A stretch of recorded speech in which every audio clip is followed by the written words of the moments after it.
So in today's video, we're going to go through the importance of tracking net unit growth, and sometimes it can be loss in units for franchise systems. So net unit growth, it's really important to consider the time frame. At Vetted Biz, we like to look at 1 year as well as the prior 3 years. How's the franchise system been doing in terms of openings, closures? And a big part of that, we consider closures to be when the franchisee ceases to operate, basically closes down, terminates the franchise agreement. So say it's a property management franchise and it's been 10 years and the franchisee decides to go a separate way from the franchisor, that would still count as a closure. And then openings could be a opening from the ground up construction of a Burger King. It could be conversion of an existing business, say an existing insurance business into an insurance franchise, a commercial cleaning business that's independent into a commercial cleaning franchise. All those count as openings effectively once a franchise agreement is signed and the business starts operating under that brand. So looking at the increase or decrease in the total number of units is vital before you invest in a franchise concept.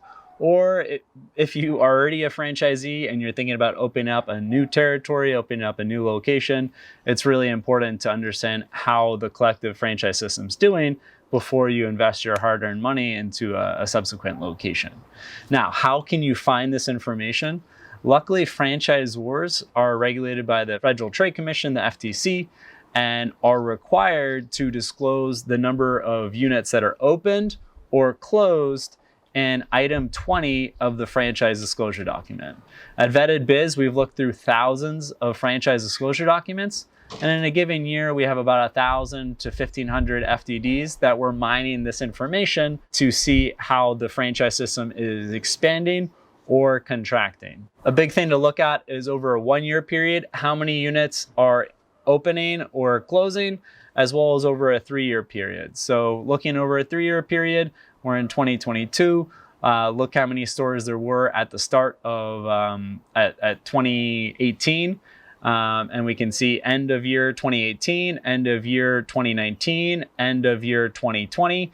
And that gives us the 3 year growth or decrease in the total unit count of that franchise system. Very important. It's not always good that it's a big brand franchise. Brands like Subway have had a loss of locations, 1,000, 1,500 per year, where up and coming brands might be adding 20, 50, 100 units per year. And you as a franchisee will be benefiting from having additional locations, additional units in your system, as there's a lot more money for product development.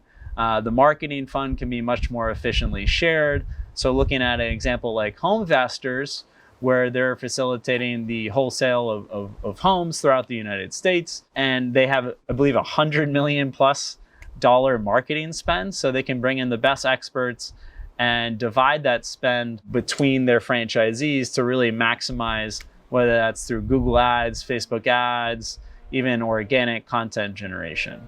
So net unit growth is a very important figure. We have that stat for about 2,000 franchisors for 2022. Looking at 2021, 2020, 2019, we have that for over 1,000 franchisors. Very important metric to look at before you decide to invest in a franchise, or even reach out to the franchisor, reach out to franchisees during your due diligence, as well as before you decide to open up a second franchise location of a brand that you might already own.